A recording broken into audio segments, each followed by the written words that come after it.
Coming out to work in the shed today, and it is below 20 degrees.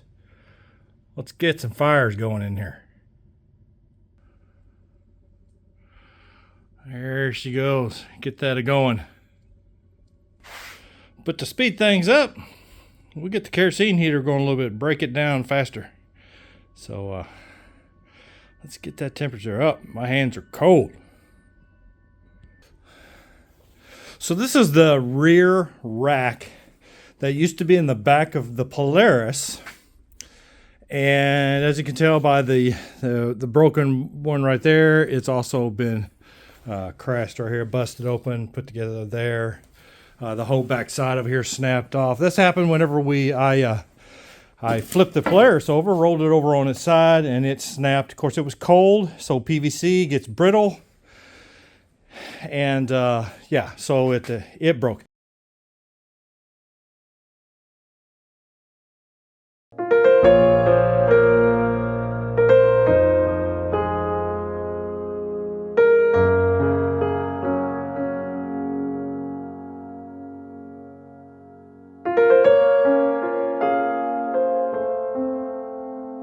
As you can tell, it also sagged. You can see where that sag is right now a little bit.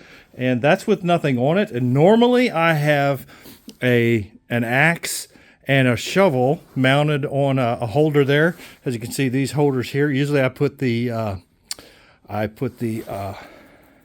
weed eater across there, and that's why I carried the weed eater on that one.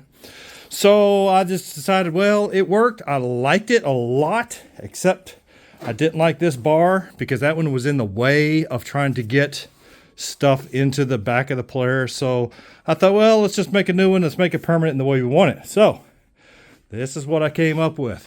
I had left a lot of leftover pipe left over from when we did all the hand drilling in the house. Plus, those they're easily available at your local hardware store, so you can get your pipe.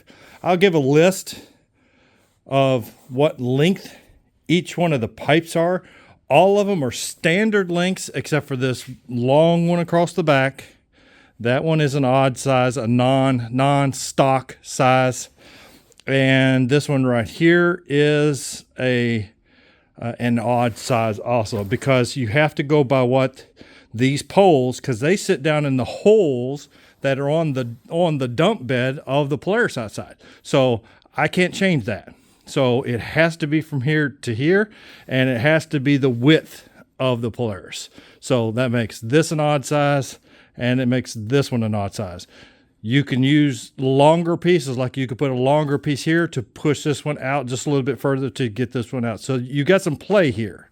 I used a standard one, and I ended up having to go get a second size. I had a close nipple there, and I had to go get a 2-inch to fit in there to make it the right size. And then the rest of them are all standard pipe fit-ins that you can get at your hardware store, except this one.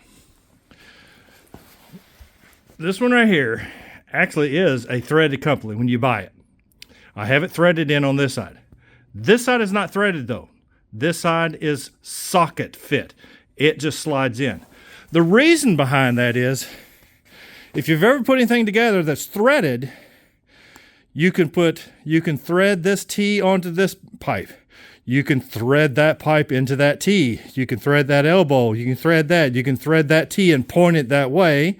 You can thread this one. You can thread this, and you can thread that T. But the one that goes across here, you can't thread it into this side and thread it into this side, this T and this T at the same time. One will be reverse threaded. Do you understand the concept there? And then this one you can slide on, that's fine. So I had to make a socket fitting. Now you can buy socket weld fittings. If you've got a good piping supply store around you, you can buy socket weld fittings. That's just where the pipe will just fit into it. Then you can either drill a hole. You can just drill a hole through here, all the way through, and put a bolt. You could just drill through the coupling and through the pipe, run a tap, and thread a bolt in it. That'll hold it. Or if you got a welder, throw some tack welds or a welder on there. It is strong anyway. I'm probably not going to worry about it. We'll see. I have thought about putting a chainsaw holder on it for when I go out with the chainsaw. So I may end up welding that. We got a welder next door that we can use and weld it. And now this one, you can build this. I built this whole assembly first, and then I built the assembly at the same time. So I had 2 full assemblies. They're exactly duplicate, except this T points this way, and this T points that way. They're not threaded, all the fittings and pieces. They're not threaded down to where they all come to a threading stop, because then the elbows don't point the right way. But I get them as close as I can, as tight as you can, because you don't want it loosey-goosey. So once you've got this piece made and you've got this piece made, the pipes, when you get them, usually has one threaded end. Up here in the attic, I got a new piece there, and the ends are threaded. They come that way from the factory. So I just left one end already threaded, cut it to the length I needed, and then I used my threading kit and my pipe threader, the same one we used when we made some of the hand railing at the house. And I have a 1-inch die. This is for threading 1 inch. I will tell you now, that is not fun. 1 inch is a very large pipe thread to thread. If you have a lot, or if you just have a few and you can take it to a machine shop or a shop somewhere that has a power threader, and they'll put the threads on it. That's what we did at the house for the hand railing up on the mezzanine. I took it into a shop. He charged me $5 per thread per end, and all day long. I'll do that all day long. That saved me a ton of time.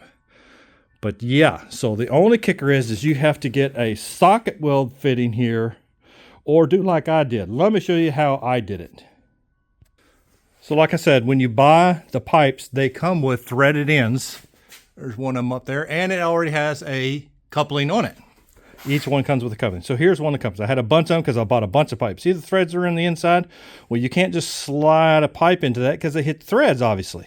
So what I did is I went and I purchased a hole saw that is the outside diameter of it is the outside diameter of a piece of pipe, which on an end. So then I put it in the vise, which you will put it in the vise because it will go everywhere on you. It's a little tight right now. I can't get it in there. But put it in the vise, turn it on, and then I use my drill press, and I drill out the threads. Now, it's not the best. It gets very hot. So I only cut the threads off one side down to about right here. This side I left threaded. So I have one socket weld side, one threaded side, and it worked out.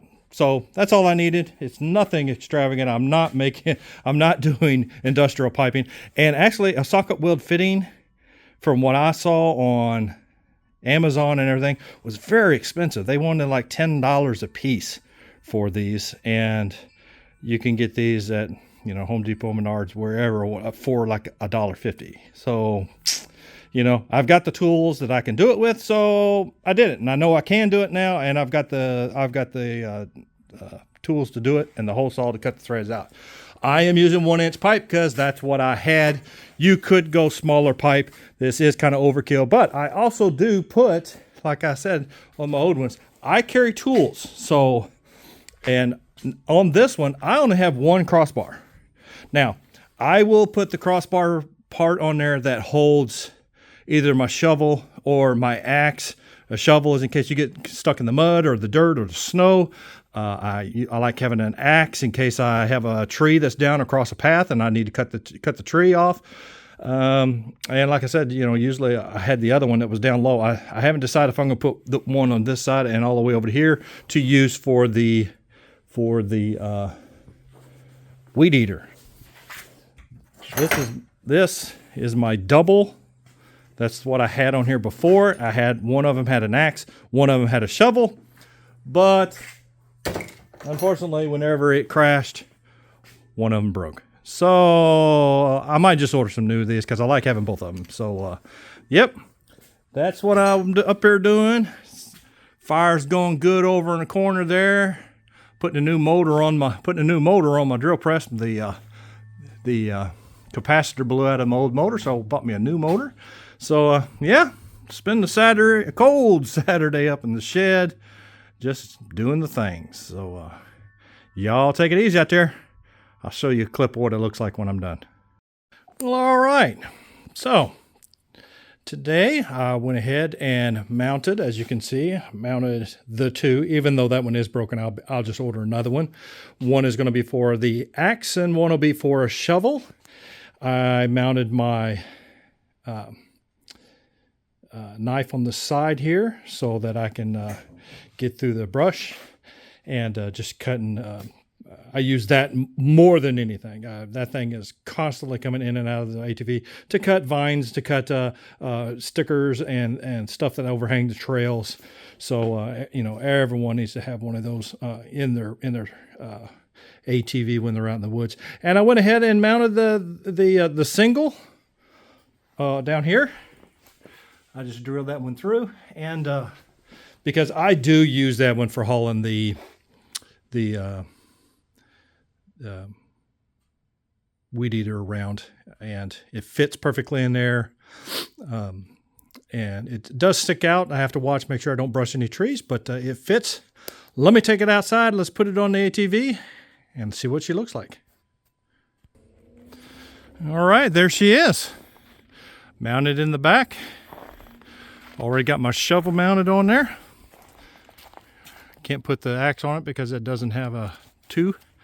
Of course, I do not have anything on my ones here that will be for the weed eater, but you can see how they rest. I just put it across there to hold the weed eater while I'm out weed eating. Put gas and the oil mix and the chainsaws in the back whenever we're hauling it. Probably going to end up mounting a vertical chainsaw mount there. My backup lights are over the top. They're still up here. I'm thinking about mounting them right here so I can get better usage of them. But yeah, now this fits down in these holes that these dump beds come with, and that's how it goes in. I just measured my distance and the distance to this side to that side. I'll put what my dimensions were. If yours are the same, then all the dimensions will work. If not, then you'll just have to figure your own out. I use these spares to keep chainsaw tools in, different sizes. Don't tell me they're going to fall out, because I've had this thing out here for 8-10 years, and I've never lost them.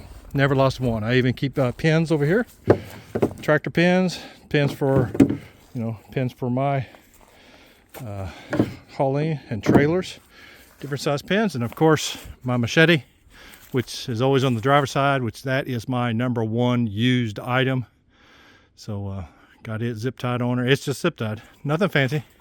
I just zip tied it in several spots. There's a hook on the bottom, and I zip tied the hook down. So yeah, not a bad project. Fun little project in the winter in the workshop with the fireplace going. I'll set some dimensions on here, whether a drawing or a list, and yeah, make one for yourself. They are very, very handy. And also, I didn't mention it, sometimes I carry wood, like boards, 2x4s, and I put them across these boards here, across that one to that one, laid across there. I lay ladders across there, keeps it off my storage bins. So yeah, multi-use. All right, hope you enjoy. Like and subscribe, everybody. Everyone have a very warm winter. See you later.